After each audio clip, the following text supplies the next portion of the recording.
Hier ist die neue Folge der Ökonomie-Videos.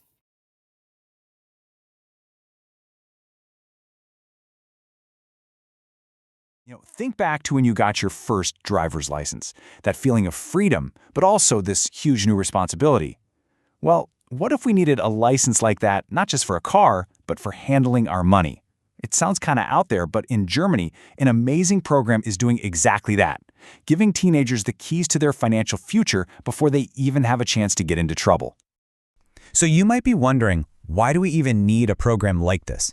Well, it's because for a lot of young people, their financial journey is basically starting off with a crash. We're talking about a serious, growing debt crisis that can slam the brakes on their future before it ever really gets going. And this is what it boils down to. A really simple but powerful statement from the people who created the program. They see this early debt as this incredibly heavy burden, almost like taking out a mortgage on your own future. It's a huge obstacle to overcome before you've even gotten started. Now, this isn't just happening by accident. It's really the result of a perfect storm. You've got a culture that's constantly telling you to buy more stuff, you've got aggressive marketing aimed right at teens, a genuine gap in financial education, and of course, all the hidden dangers of online shopping where money doesn't even feel real. So to tackle this problem, a German nonprofit came up with a really clever solution. They based it on something every single teenager already gets, and frankly, really wants, a driver's license. They call it the Finanzführerschein. What is so brilliant about this is the framing, right? By calling it a financial driver's license, they take a subject that could be, let's be honest, kind of boring, and they turn it into a genuine rite of passage. For these 13 to 15-year-olds, it's not just another class anymore. It's a challenge. It's a goal. And the goals here go way deeper than just, learning how to balance a checkbook. The whole program is designed to be preventative, to teach teens about risks before they become huge problems. It's all about building confidence, giving them practical, real-world knowledge, and maybe one of the most important things, making it okay to actually talk about money and debt. Okay, so how does it all work in practice? Well, the program follows this really clear, structured path that takes every student on a journey, from being a total novice to becoming a certified financial driver. The whole process is actually brilliantly simple, and it follows the exact same model as getting a real driving permit. First, you get the study guide, your rules of the road. Then you take a practice test to see what you know. After that, it's time for the final exam. And if you pass, boom, you earn the license. It's a path that just makes sense. All right, so what does a financial road test actually look like? I can tell you, the questions aren't about some abstract economic theory. They're all about navigating the real world today.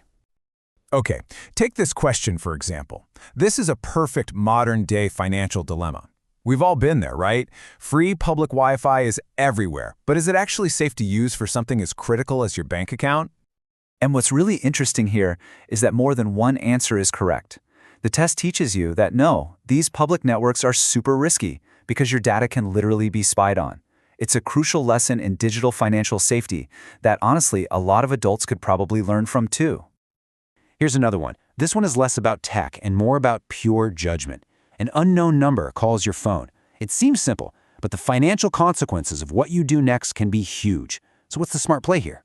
And again, two answers are the right ones. The smartest thing to do is either nothing at all or to just never call back, because of all the potential scams out there. This question teaches a fantastic lesson. Sometimes the best financial move you can make is to just not engage. So, after hitting the books and navigating all these tricky road test questions, students finally face the final exam. This is the moment they prove they're ready to earn the keys to their own financial future. And the test itself is pretty cleverly designed to reward real understanding. About a third of the questions are exactly the same as the practice test. Another third cover the same ideas but are worded differently. And the final third? Totally new questions. This makes sure students have actually learned the material, not just memorized a bunch of answers. So after all that, what does it actually take to pass? Well, it all comes down to this one number. 10. So, what does 10 mean? It's the maximum number of error points you're allowed to get. Out of a 39-point exam, you can only mess up on 10 of those points. This sets a pretty high bar. It makes it clear that you have to show a really solid grasp of these ideas to succeed. And this is the payoff. It's not just some grade on a report card. It's a formal certificate, an official-looking document that recognizes their achievement and proves they know what they're doing, just like a real driver's license. And that's really the genius of the whole thing. Having this tangible reward, something you can hold, it makes all the lessons really stick. It's a powerful symbol that tells the student, and really the whole world, that they are officially ready to get behind the wheel of their financial life. So, this German model for teens is fascinating, but it leaves us with a much bigger question to chew on. What if we all had to prove we had a basic level of financial literacy before we could get our first credit card or take out a loan? What would our economy, and maybe even our own lives, look like then? Definitely something to think about.